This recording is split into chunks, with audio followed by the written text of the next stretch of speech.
Syukur tetap bahwa alasin hasil ngambil apa Bismillahirrahmanirrahim. Assalamualaikum warahmatullahi wabarakatuh.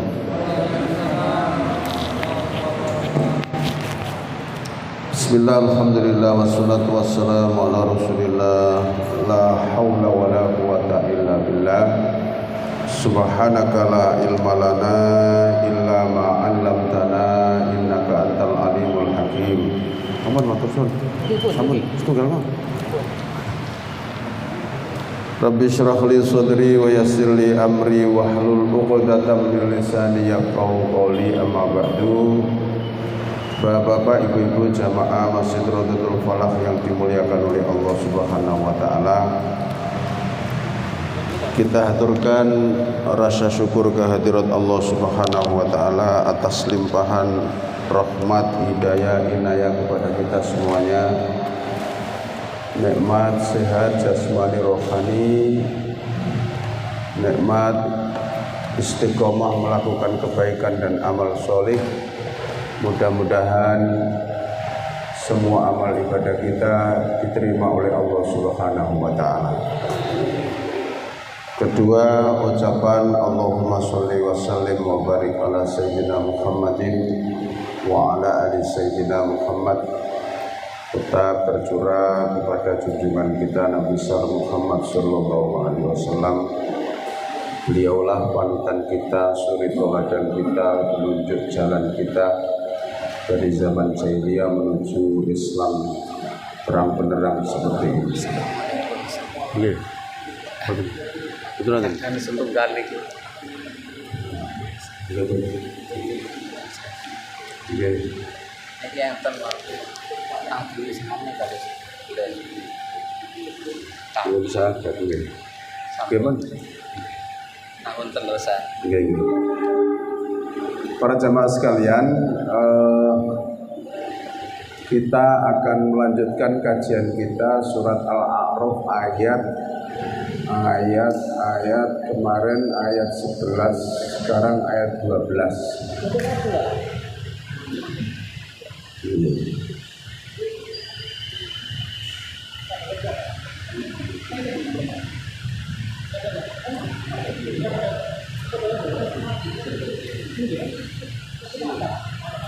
Ayat 12. Ngapunten nggih, mboten saged nayangaken nggih. Kabele nggih. Keri mboten terbawa niku. Nggih. Kabel HDMI ini lho. Soalnya niki mboten cocok. Niki laptop lawas masuk niki. Laptop sing anyar-anyar ini tipis-tipis. Mboten saged.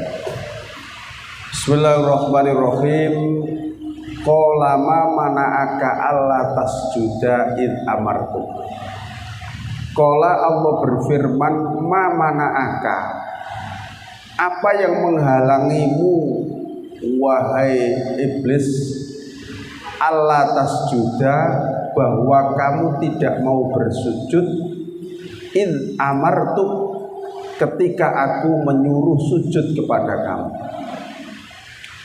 Jawabannya iblis, qala ana khairun minhu. Ya Allah, saya lebih baik daripada Adam. Khalaqtani min nar wa khalaqtahu min tin. Engkau ciptakan aku dari api, wa khalaqtahu min tin, sedangkan engkau menciptakan Adam dari tanah. Qala, Allah berfirman, fahbit, oleh karena itu turunlah kamu minha dari surga. Fama yakunu laka, maka tidak sepatutnya bagi kamu antatakabbaro, kamu menyombongkan diri dengan menolak perintahku untuk sujud kepada Nabi Adam.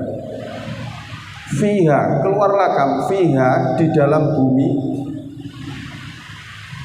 Fakhruj, maka keluarlah kamu, innaka, sesungguhnya kamu, minas shagirin, termasuk orang-orang yang tercela. Nah, para jamaah sekalian, ini jawaban dari iblis tatkala Allah menyuruh sujud kepada Nabi Adam ayat 11 kemarin.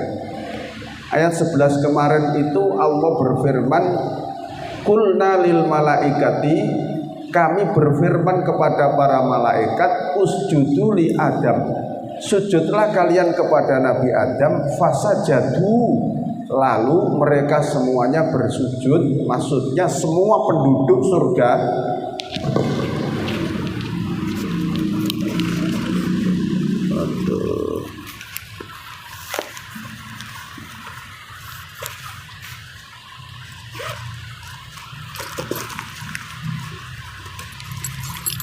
Bantu ya.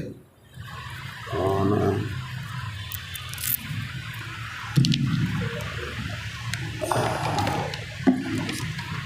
Bilang.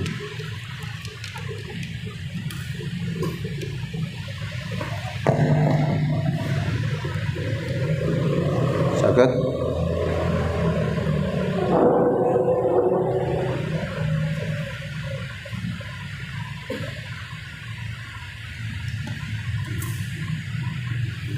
Ya, Bun. Ketika Allah perintah kepada para malaikat dan seluruh penghuni surga waktu itu, maka saya katakan bahwa iblis itu dulu setingkat para malaikat. Iblis itu setingkat para malaikat. Disuruh sujud kepada Allah, disuruh sujud kepada Nabi Adam, lalu malaikat tanpa komentar sujud kepada Nabi Adam, illa iblis, kecuali iblis yang tidak mau. Lam yakun minas sajidin, dia iblis tidak mau bersujud kepada Nabi Adam. Kemarin sudah saya katakan bahwa perintah Allah sujud, perintah Allah kepada malaikat dan juga iblis sujud kepada Nabi Adam bukan sujud untuk menyembah, tapi sujud untuk ikroman wa ta'ziman, hanya sujud untuk memberikan penghormatan kepada Nabi Adam. Itu. Nah, ayat berikutnya, ayat 12 ini, Allah bertanya kepada iblis, qala ma mana'aka alla tasjuda id amartum. Iblis, aku takon alasanmu. Apa alasanmu awakmu gak gelem sujud nanggone Nabi Adam ketika aku perintah kepadamu? Jarene iblis ngaten, Pak. Qala ana khairun minhu khalaqtani min nar wa khalaqtahu min tin. Ya Allah, ngapain saya harus sujud kepada Nabi Adam? Saya lebih baik daripada dia. Ini sifatnya iblis, Pak. Ngerasa luwih apik. Saya lebih baik daripada dia.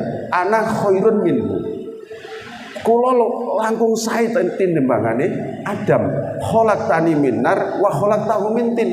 Engkau ciptakan aku dari api, sedangkan engkau ciptakan dia dari tanah. Api karo tanah sek luwih api, sek luwih apik api. Jadi iblis itu berani membantah perintah Allah. Padahal kalau dia itu menganggap lebih baik dari segi diciptakannya, mestinya malaikat luwih apik. Kan malaikat dari cahaya. Kan isok misalnya malaikat itu bantah misalnya, ya luwih apik aku iblis. Oh, aku awakmu teko api, aku teko cahaya. Nah, kan begitu misalnya. Logikanya kan seperti itu. Jadi ini bedanya malaikat dengan iblis. Jadi malaikat itu tanpa komentar fasajadu, langsung sujud, sementara iblis tidak mau. Kalau di dalam juz 1 aba wastakbara wa kana minal kafirin, dia enggan menyombongkan diri dan dia termasuk orang-orang yang kafir. Maka karena iblis tidak mau sujud kepada Nabi Adam, lalu Allah menyuruh fahbit minha, sudah kamu keluar saja dari surga. Ngapain di surga? Kamu tidak mentaati perintahku. Fama yakunu laka anta takabbar, tidak sepatutnya kamu menyombongkan diri. Wong yang menyuruh itu yang mempunyai jagat raya, pemilik jagat raya ini kok. Fiha fakhruj minha fakhruj innaka minas sholihin. Sudah keluar saja kamu dari surga. Nah, qala iblis komentar mana, Pak? Luwes dicap Allah minal kafirin terus diusir teko swarga. Iblis itu saya naik banding, Pak. Bahasa kita itu qala, ya, berkata iblis, andirni, ya Allah berikan tempuh aku, berikan tangguh kepadaku, ila yaumi yub'atsun, sampai pada hari mereka dibangkitkan, sampai hari kiamat. Jadi iblis, nggih Gusti, mboten napa-napa panjenengan ngecap kula sebagai orang kafir. Tapi saya minta satu hal. Apa itu? Berikan tangguh aku umur sampai hari kebangkitan nanti. Jadi sing jenenge iblis bangsa jin dan kawan-kawannya itu, Pak, diberi tangguh oleh Allah urip terus sampai hari kiamat nanti. Ya. Jaluk urip, andirni ila yaumi yub'atsun. Saya minta kesempatan, saya diberi tangguh hidup sampai pada hari mereka dibangkitkan. Dituruti karena Allah. Qala innaka minal mundzirin. Ya wis, tak turuti. Awakmu sak kanca-kancamu tak kei tangguh, tak kei kesempatan urip sampai hari kebangkitan nanti. Sampai mereka dibangkitkan. Sembuyane iblis, Pak. Ini sembuyane iblis. Qala fabima aghwaytani, iblis berkata, karena engkau sudah menghukum aku, menyesatkan aku, karena engkau sudah menghukum aku tersesat, ya, la aqudanna, sungguh benar-benar aku akan menghalangi lahum, bagi mereka anak cucu Adam, sirotokal mustaqim, menghalangi ke jalanmu yang lurus. Karena engkau sudah menghukum aku sebagai orang yang tersesat, terlaknat dan kafir, maka aku akan menggoda, menghalangi anak cucu Adam untuk menuju ke jalanmu yang lurus. Iki sembuyane iblis. Bentuknya apa? Iblis menghalangi anak cucu Adam.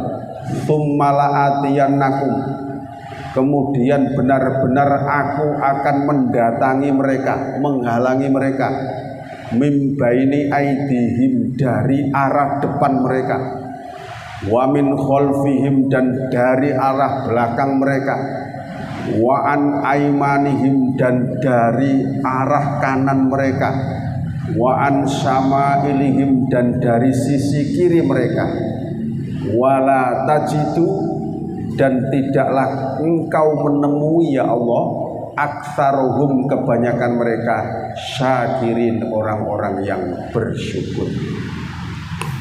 Sembuyane iblis itu gitu, Pak. Nggih Gusti, kula nyuwun jenengan paringi tempuh kula urip sampai hari kebangkitan nanti. Saya akan sesatkan anak Adam, saya akan ganggu anak Adam dari arah depannya, dari arah belakangnya, dari sisi kanannya, dari sisi kirinya, sampai mereka tidak mengikuti ke jalanmu yang lurus, dan engkau tidak menemui mereka orang-orang yang bersyukur kepadamu. Iki sembuyane iblis, Pak. Ya, semboyannya iblis. Jadi iblis itu selalu menghadang setiap orang mau melakukan kebaikan, akan dihadang oleh iblis. Ya, akan dihadang oleh iblis, bagaimana dia itu supaya gagal, tidak jadi melakukan kebaikan. Berbagai macam cara, dari arah depan, arah belakang, arah samping kanan, samping kiri, kabeh dari berbagai arah itu digoda kita ini jangan sampai melakukan kebaikan. Nah, kalau mereka itu berhasil menggoda anak cucu Adam sehingga tidak melakukan kebaikan, maka dia merasa berhasil karena dia itu dapat teman nanti biar sama-sama di neraka. Begitu, Pak. Tapi alhamdulillah kula panjenengan walaupun dengan semboyan iblis seperti itu digoda dari arah depan, belakang, kanan, kiri, jenengan tetap mampu melangkahkan kaki masing-masing dari rumah untuk menuju rumah Allah ini. Mudah-mudahan kita selalu diberikan kekuatan oleh Allah untuk mengalahkan iblis yang selalu akan mengganggu kita melakukan kebaikan. Gitu nggih. Nah, jadi seperti itu. Tapi jangan khawatir ya. Sak kuat-kuatnya iblis dan bangsa setan menggoda kita, masih kuat Allah. Kan begitu kan? Kalau Allah sudah memberikan pertolongan kepada kita untuk melakukan kebaikan, berapapun kekuatan iblis untuk menghadang kita tidak akan mampu. Nah, seperti itu Pak. Tidak akan mampu. Ya. Jadi kita tidak usah pesimis, tidak usah khawatir karena kita punya Allah. Ya, punya Allah. Nah, supaya ya. Nah, terus iblis itu menggoda berupa asal apa saja? Tentunya iblis itu menggoda dari nafsu atau hawa nafsu manusia. Itu yang paling dijadikan iblis pintu untuk masuk menggoda manusia. Itu sembuyane iblis. Setelah itu qala ukhruj minha. Nah, Allah ngendikan ukhruj minha, keluar kamu. Jadi Allah menyuruh keluar itu berkali-kali. Allah menyuruh keluar itu berkali-kali. Minha dari surga, madhuman dengan terkutuk, madhuran dan orang yang terusir. Laman, sungguh barang siapa yang tabi'aka mengikuti kamu iblis, minhum dari anak cucu Adam, la'amla'anna, pasti akan aku masukkan jahannama ke neraka jahanam minkum di antara kamu sekalian ajmain semuanya. Anak cucu Adam yang berhasil kamu goda berarti menjadi teman kamu, sama-sama aku kumpulkan dalam neraka jahanam. Itu semboyannya iblis. Nah, ayat berikutnya, wa ya Adamu, wahai Adam, uskun, tinggallah kamu, anta kamu, wa zaujuka dan istrimu, al jannata di surga. Ini sebelum proses pertikaian dengan iblis. Wahai Adam, tinggallah kamu dan istrimu al jannata di surga. Fakula, lalu makanlah kamu berdua min haitsu, di mana saja syi'tuma kamu berdua kehendaki. Wala taqroba, tapi jangan sekali-kali kamu berdua mendekat-dekati hadhis syajarah, pohon ini, yang seluruh ulama tafsir mengatakan syajaratul khuldi, yaitu pohon khuldi. Kamu berdua jangan sekali-kali mendekati pohon ini, fatakuna minadz dzalimin. Kalau kamu mendekati, pasti kamu minadz dzalimin, termasuk orang-orang yang zalim. Nah, ini yang dijadikan perangkat iblis untuk menggoda Adam. Fawaswasa, lalu membisik-bisikkan lahuma kepada keduanya. Keduanya itu berarti Adam dan Hawa, asyaitonu, setan. Setan itu berarti ya anak buah iblis, mau enggak? Liyubadiya, supaya terbuka lahuma bagi keduanya, mawuriya, aurat keduanya, anhuma dari keduanya, min mawuriya, apa yang menutupi, anhuma dari keduanya, min sawatihima dari aurat keduanya. Bagaimana Adam membuat kesalahan sehingga terbuka kedua auratnya.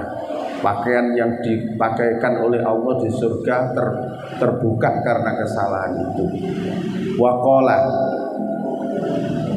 Waqala dan berkata iblis ini, manahakuma, tidaklah melarang kamu berdua, robbukuma, Tuhanmu, an hadhihi syajarati, untuk memakan buah pohon ini, illa antakuna, kecuali Allah tidak ingin kamu menjadi malakaini, dua malaikat autakuna, atau Allah tidak ingin kamu berdua menjadi minal kholidin, orang-orang yang kekal di surga. Begitu. Nah, jadi setelah iblis ini membangkang tidak mau sujud, lalu Adam diberikan oleh Allah fasilitas, silakan Adam kamu menikmati seluruh fasilitas surga yang aku berikan. Tapi cuma satu Adam, jangan sekali-kali kamu mendekati pohon ini. Bahasanya itu jangan sekali-kali mendekati. Wis itu tok kabeh panganan gak apa-apa. Itu Pak. Lalu iblis niat busuknya ingin menggoda. Bagaimana Adam ini berbuat kesalahan, melakukan yang dilarang oleh Allah tadi. Maka mulailah iblis ini mendekati Adam. Adam, Allah melarang kamu makan buah khuldi tadi itu agar kamu itu tidak menjadi malaikat, atau agar kamu tidak selama-lamanya di surga. Berarti kebalikannya kan, kalau kamu ingin berlama-lama dan selamanya di surga, makan saja buah itu. Gitu loh. Allah melarang kamu itu agar kamu tidak selamanya di surga. Lah kalau kamu ingin selamanya di surga, makan saja. Nah, kan begitu kan. Jadi tadi itu digoda dari arah depan, arah belakang, kanan, kiri. Satu hari Nabi Adam digoda, dibisiki, enggak, Allah enggak mau, saya enggak akan melanggar perintah Allah. Besok didatangi lagi, sudahlah jam, aku ini lebih lama daripada kamu. Aku lu suwe di swarga itu. Aku lagi wingi ta. Jadi dibujuk berbagai cara, wis tak kandhani. Allah enggak memperbolehkan itu supaya awakmu gak jadi malaikat, utawa supaya kamu gak selamanya di surga. Lah nek awakmu kepengin saklawase nduk swarga, makan saja. Wis ta? Nah gitu. Adam tetap enggak mau, Pak. Enggak, saya tidak akan melanggar larangan Allah. Nah, rupanya kalimat ini yang Adam itu sampai terperangkap juga. Wa qasamahuma, ya, waqasamahuma, dan iblis bersumpah kepada keduanya, bersumpah kepada Adam dan Hawa, ini sesungguhnya aku lakuma, bagi kamu berdua, laminan nasihin, sungguh orang-orang yang beri nasihat. Jadi iblis itu bersumpah, demi Allah loh, aku itu bermaksud baik menasihati kamu, makan saja. Begitu. Nah, maka karena iblis itu sudah bersumpah, Adam itu berhusnudzon. Gak mungkin orang yang sudah mengucapkan wallahi atau demi Allah terus bohong, itu gak mungkin. Itu husnudzonnya Adam ke iblis. Berarti bener iblis sih. Kenapa? Buktinya dia berani bersumpah. Gak mungkin kalau dia itu bohong berani bersumpah. Dia berani mencatat nama Allah terus bohong, itu gak mungkin. Nah gitu Pak. Akhirnya Adam makan buah khuldi dengan istrinya, gitu ya. Nah, fadallahuma bighurur, lalu iblis membujuk, menipu keduanya bighurur dengan suatu tipuan. Falamma dzaqas syajarata, maka tatkala Adam dan Hawa merasakan buah pohon itu, badat lahuma sawatuhuma, maka terbukalah kedua auratnya. Pakaian surga terlepas, Pak. Wong loro muda, pakaian surga terlepas. Wa taufiqa yaksifani, maka keduanya bergegas untuk menutupi auratnya. Alaihima mi waraqil jannah, dari daun-daun pohon yang ada di surga. Segera menutupi dari daun-daun yang ada di sekitarnya, digaya nutupi auratnya, karena pakaiannya terlepas gara-gara makan buah khuldi. Ya. Wanadahuma rabbuhuma, lalu Allah memanggil keduanya, dipanggil sama Allah, Adam, Hawa, kesini kamu. Alam anhakuma antilkuma syajarah, bukankah aku telah melarang kamu untuk memakan buah khuldi itu? Wa aqul lakuma inna syaitana lakuma aduwwum mubin. Dan aku sudah katakan kepadamu bahwa setan itu musuh kamu yang nyata. Kenapa kamu memakan buah itu? Adam betul-betul menyesal. Adam betul-betul menyesal. Ya, betul-betul menyesal. Ya, betul-betul menyesal Adam itu. Ya Allah, saya tidak tahu ya Allah. Masa ada hamba-Mu yang berani menyatut namamu dengan kata demi Allah, terus dia berbohong ya Allah. Demi Allah, saya itu berhusnudzon bahwa dia itu karena sudah berani menyebut namamu, bersumpah, ternyata dia bohong ya Allah.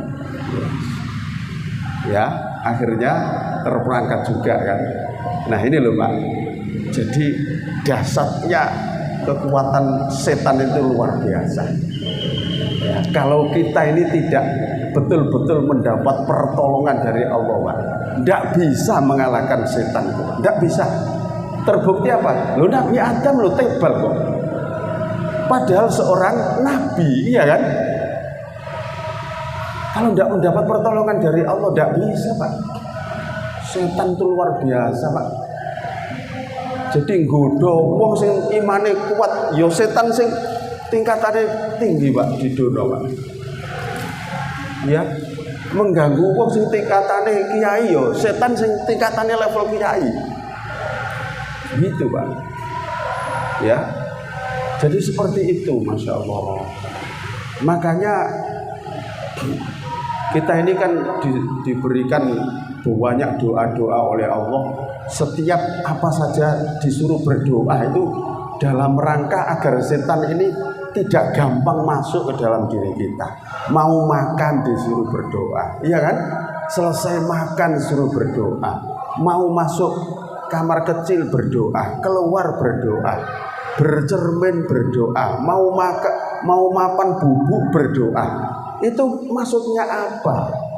Doa-doa itu adalah pagar-pagar kita dari perangkat iblis itu Pak, agar tidak mudah menggoda kita.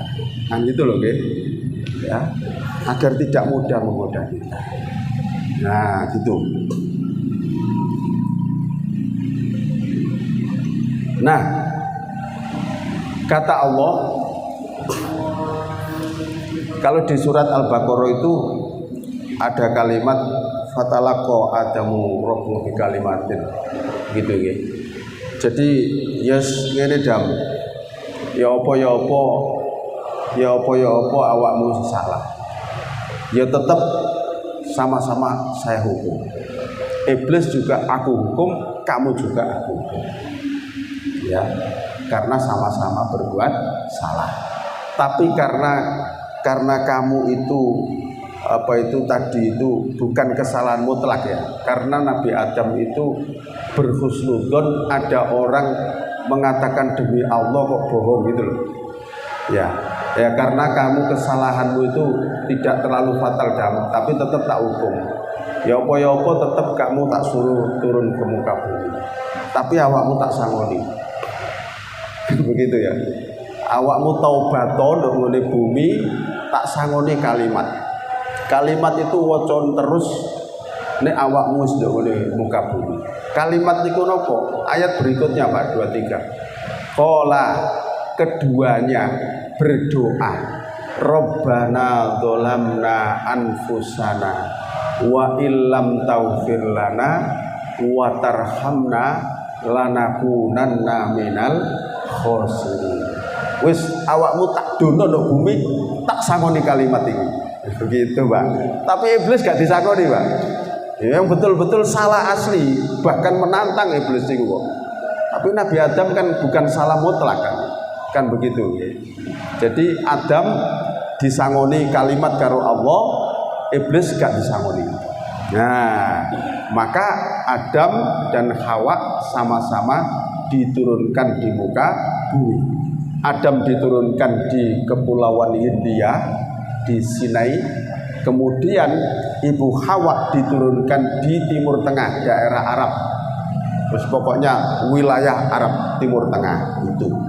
Maka Adam dan Hawa sama-sama bertobat mengakui kesalahannya dengan membaca kalimat apa? Rabbana dzalamna anfusana wa illam taghfir lana wa tarhamna lanakunanna minal khasirin. Rabbana, ya Allah, ya Tuhan kami, dzalamna, kami telah berbuat zalim ya Allah, anfusana, kepada diri kami sendiri, wa illam taghfir lana, dan jika Engkau tidak mengampuni kami ya Allah, wa tarhamna, dan tidak merahmati kami, lanakunanna minal khasirin, pasti kami akan menjadi orang yang merugi terus menerus ya Allah. Terus itu Pak, doa itu dipanjatkan oleh Adam dan Hawa. Adam di kepulauan India, Ibu Hawa di Timur Tengah daerah Arab, terus menerus. Ada yang sebagian tafsir mengatakan bahwa Nabi Adam, jadi ndok donya itu gek ana wong loro tok iku Pak. Adam karo Hawa, donya sakmene ombone. Cuma ana wong loro tok iku. Didono ndok ngene bumi, dipisah karo bojone. Sing sitok ndok ngene India, sing sitok ndok ngene Timur Tengah Arab. Sehingga Adam dan Hawa itu merana setiap hari, ingin satu apa? Ingin diterima taubatnya, yang kedua ingin dipertemukan dengan Adam dan Hawa dengan membaca doa ini, Pak. Itu loh. Nah, di dalam tafsir disebutkan Adam itu bertaubat kepada Allah gara-gara kesalahan gitu tok. Taubat 100 tahun lamanya. Baru dipertemukan, ditobatnya oleh Allah diterima, dipertemukan oleh Allah di Jabal Rahmah. Ya.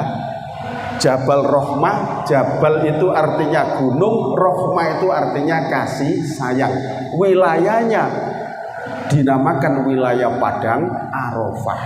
Masuk wilayah Padang Arafah, di situ ada Jabal Rahmah. Disitulah tempat pertemuannya Adam dan Hawa. Adam 100 tahun membaca doa ini, tak Rabbana dzalamna anfusana wa illam taghfir lana tarhamna lanakunanna minal khasirin. Terus mulai ternyata ada gunung di sana, kok kayaknya ada makhluk ya. Terus didekati. Oh, ternyata istrinya di situ.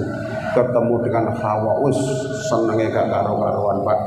Ya, di puncak Jabal Rahmah itu. Ya, pertemuan Adam dan Hawa. Ya, Jabal itu gunung, Rahmah kasih sayang, wilayahnya termasuk wilayah Padang Arafah. Disitulah pertemuan Adam dan Hawa. Yang setiap orang umroh dan haji pasti berziarah ke situ, ingin melihat napak tilase Nabi Adam dan Hawa dulu dipertemukan oleh Allah. Cuma yo sayangnya dikultuskan itu. Kadang-kadang golek watu loro digawa mulih nang gone tanah air, cek cepet ketemu jodohnya. Nah ini yang tidak ada tuntunannya Pak. Tidak ada tuntunannya. Jadi seperti itu Pak. Maka doa ini ditulis oleh Allah, diabadikan oleh Allah di dalam Al-Quran, supaya kita juga bisa membaca doa ini, gitu loh Pak. Ya, supaya kita juga membaca doa ini, Rabbana dzalamna anfusana wa illam taghfir lana wa tarhamna lanakunanna minal khasirin. Ini taubatnya Nabi Adam dan Hawa setelah diturunkan dari surga, sampai taubatnya diterima oleh Allah dengan kalimat-kalimat ini. Maka ini juga bagus. Saya sering membaca doa ini. Saya baca setelah subuh. Rabbana dzalamna anfusana wa illam taghfir lana wa tarhamna lanakunanna minal khasirin. Terus lagi kalimat taubatnya Nabi Yunus ketika masuk perut ikan. Apa yang dibaca oleh Nabi Yunus? Rabbana la ilaha illa anta subhanaka inni kuntu minadz dzalimin. La ilaha illa anta subhanaka inni kuntu minadz dzalimin. La ilaha illa anta subhanaka inni kuntu minadz dzalimin. Itu taubatnya Nabi Yunus. Kalau taubatnya Nabi Adam ya ini Pak. Rabbana dzalamna anfusana wa illam taghfir lana wa tarhamna lanakunanna minal khasirin. Nah, jadi seperti itu Pak. Ya, jadi logikanya Nabi Adam ini wis ndok jero swarga, Pak. Wis enak nang jero swarga. Gara-gara satu kesalahan dikeluarkan dari surga. Awak dhewe iki gurung pernah masuk swarga. Kok wis macem-macem berbuat kesalahan. Ya tambah angel mlebu swargane. Nabi Adam wis ndak jero ya gara-gara satu kesalahan aja keluar dari surga. Kita ini belum pernah masuk surga. Makanya para ilmuwan mengatakan bahwa kita ini adalah sebenarnya makhluk surga. Karena dulu mbah kita ini, keturunan kita ini dulu di surga. Hanya untuk sementara waktu kita ini diturunkan di muka bumi untuk menjadi seorang khalifah. Ada yang bertanya begini, Ustaz, misalnya Nabi Adam gak salah ngono awak dhewe lak nduk swarga, Ustaz. Ya ndak begitu. Itu dijawab dengan surat Al-Baqarah ayat 30 itu. Ya, wa in qala rabbuka lil malaikati inni ja'ilun fil ardi khalifah. Dan ketika Allah berfirman kepada para malaikat, wahai malaikat, sesungguhnya aku hendak menjadikan seorang khalifah di muka bumi.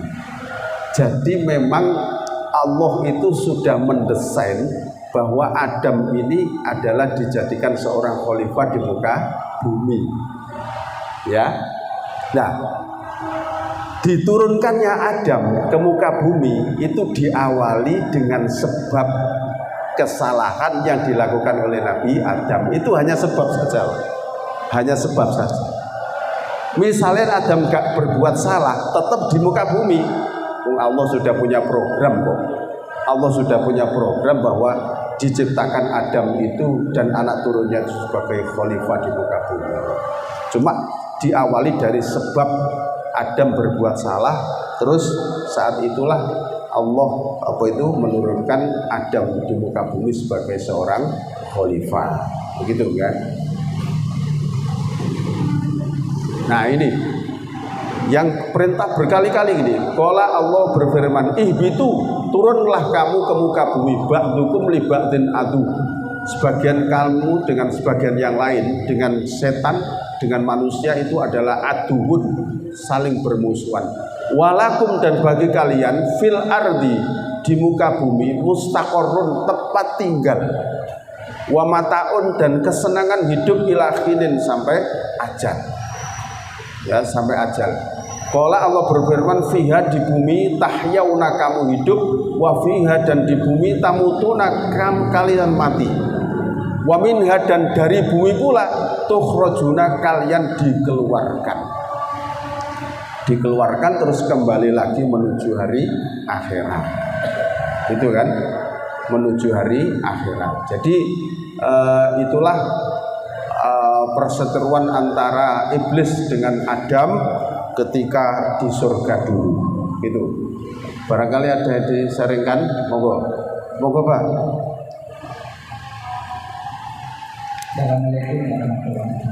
Assalamualaikum warahmatullahi wabarakatuh. Waktu di manusia diciptakan itu kan Allah sudah berfirman, malaikat ya bahwa akan menciptakan manusia yang diciptakan di bumi yang khalifah.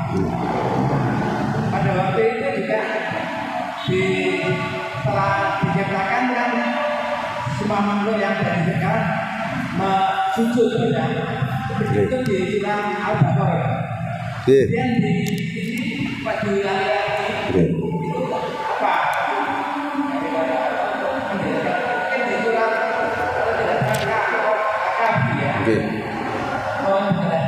Kenapa sampai bilang itu? Terima kasih. Waalaikumsalam warahmatullahi wabarakatuh. Jadi kisahnya Adam ini Pak tersebut di berbagai surat. Di surat Al-Baqarah ada, surat Al-A'raf ini ada, surat Al-Hijr ada, surat Bani Israel juga ada. Disebutkan berkali-kali. Untuk apa pengulangan itu? Biar orang-orang yang mengkaji dan mempelajari Al-Quran itu tahu betul ilmunya, betul-betul faham akan kisah Adam sebagai orang manusia yang pertama kali diciptakan. Jadi bahasa-bahasa Allah atau firman-firman Allah itu di Al-Quran banyak yang diulang. Contohnya seperti kisah Nabi Musa itu hampir di berbagai surat juga ada. Itu Pak. Pengulangan itu untuk apa? Untuk menambah kefahaman, gitu ya. Untuk menambah kefahaman. Jadi hidup ini memang banyak yang diulang-ulang, dan kita itu melakukan pengulangan-pengulangan dalam hidup ini. Ini saya teringat almarhum Profesor Dr. Umrowi yang ahli tafsir itu. Saya juga mahasiswanya dulu. Itu ada mahasiswa yang mencoba mengkritisi Al-Quran. Akhirnya menghadap pada Profesor Umrowi mengatakan, "Prof, saya jadi ragu dengan Al-Quran ini." Loh, begitu. Loh, kenapa ragu? Kenapa bahasa Al-Quran itu kok banyak yang terulang-ulang? Untuk apa Allah itu mengulang-ulang apa itu firman-Nya itu? Kok pemborosan kata gitu, Pak? Jadi begitu. Saya semakin ragu dengan Al-Quran. Ya, akhirnya sama Profesor Umrowi itu diginikan. "Kamu tadi berangkat kuliah tadi sarapan apa enggak?" "Iya, sarapan." "Wes, satu kali aja, besok enggak usah sarapan lagi." Loh, katanya ragu dengan diulang-ulang. Nah, kamu sarapan bolak-balik kok enggak ragu? Begitu aja jawabannya.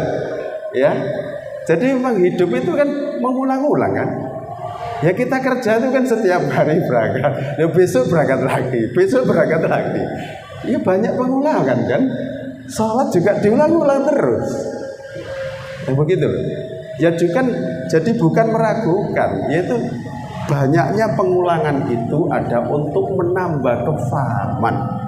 Itu yang kemarin diterangkan di surat Al-Baqarah. Mungkin agak lupa, disebut lagi di Al-A'raf, disebut lagi nanti surat, agar terus ingat gitu loh. Jadi begitu ya perjalanan manusia pertama itu ya. Begitu Pak. Dan kita sebagai anak turunnya itu tahu harus hati-hati bahwa mbah-mbah kita dulu seperti Adam saja tingkatnya Nabi digoda oleh iblis itu bisa tebal, apalagi kita kalau tidak mendekatkan diri kepada Allah dan mendapat pertolongan dari Allah, tidak bisa kita bisa memenangkan godaan setan dan iblis itu. Itu bagai ada lagi nggih, monggo niki dibantu monggo Pak.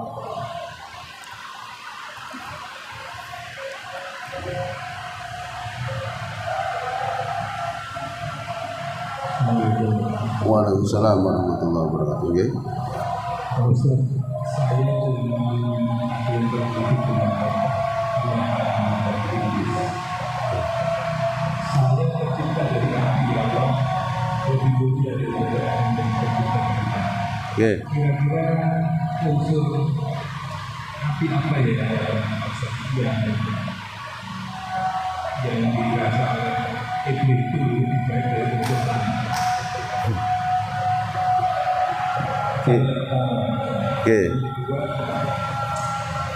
Sebenarnya Nabi Adam itu kan hanya karena di surga itu tidak pernah ada perkataan yang sia-sia apalagi sumpah yang ada dengan Allah.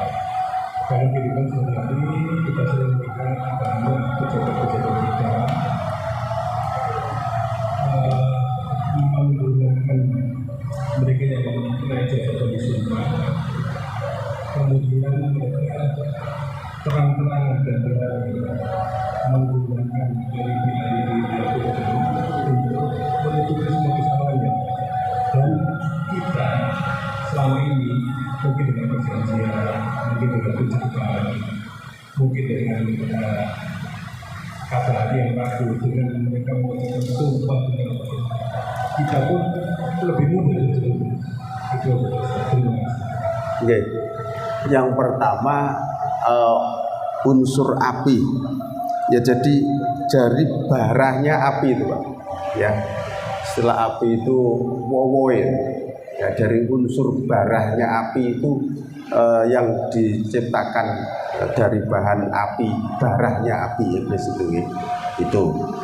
Kemudian terkait dengan sumpah ya. Jadi betapa beratnya hukuman Allah terhadap orang yang sudah mengatakan demi Allah, lalu dia itu berbuat bohong, ya, betapa beratnya. Nah, sehingga dengan pelajaran itu mestinya kita itu sangat berhati-hati dengan kalimat demi Allah. Itu harus sangat berhati-hati, Pak. Jangan sampai kalimat demi Allah itu hanya dipakai untuk topeng saja. Setelah itu lalu dia tidak melakukan janji-janji yang sudah diawali dengan sumpah itu. Itu sangat berbahaya sekali, ya. Sangat berbahaya sekali. Ya. Oleh karena itu ya kita sendiri juga kok berani ya, para pejabat kita yang kalau sudah dilantik itu kan disumpah ya. Nah itu kita yang menyaksikan saja printing itu. Apa mana Al-Quran digirikan, waduh, gak wani mengatakan kata-kata setelah itu gak berani, Pak. Khawatir gak iso amanah. Nah tapi mereka kan seperti itu ya. Ya inilah memang kualitas iman dari para pejabat kita itu, Pak. Ya jadi ya gimana lagi ya. Gimana lagi ya, ini kualitas keimanan kita di zaman akhir seperti ini, Pak. Sumpah itu kayak barang opo gitu loh, Pak. Padahal hukumannya sangat luar biasa. Nah, makanya kita sangat hati-hati, Pak. Makanya dengan kata wallahi itu hati-hati sekali. Makanya Rasulullah kan memberikan solusi kan. Jika kamu berjanji, jangan katakan wallahi, tapi katakanlah insya Allah. Itu solusi, Pak. Solusi agar kita ini tidak terjebak masuk ke dalam perangkap sumpah itu gitu loh. Karena hukumannya berat. Kalau sudah wallahi diucapkan terus diniati sumpah, berat itu. Iblis langsung dikeluarkan dari surga, diusir, Pak. Saking Allah murka itu. Gitu, Pak. Nah, gitu. Jadi makanya solusinya insya Allah. Tapi juga jangan insya Allah digawe dulinan. Wis nyoto-nyoto gak iso teko kok insya Allah ya apa sih? Iki pelecehan mana gila. Gitu loh ya. Nggih, Pak, Pak. Enggak apa-apa, agak lambat. Apa yang dikatakan oleh Bapak Ustaz Zainal, salah satu tanda kiamat nanti di akhir zaman, Rasulullah pernah sabdanya itu hadisnya yang saya lupa apa itu, yaitu amanah ketika dianggap sebagai suatu sanjungan.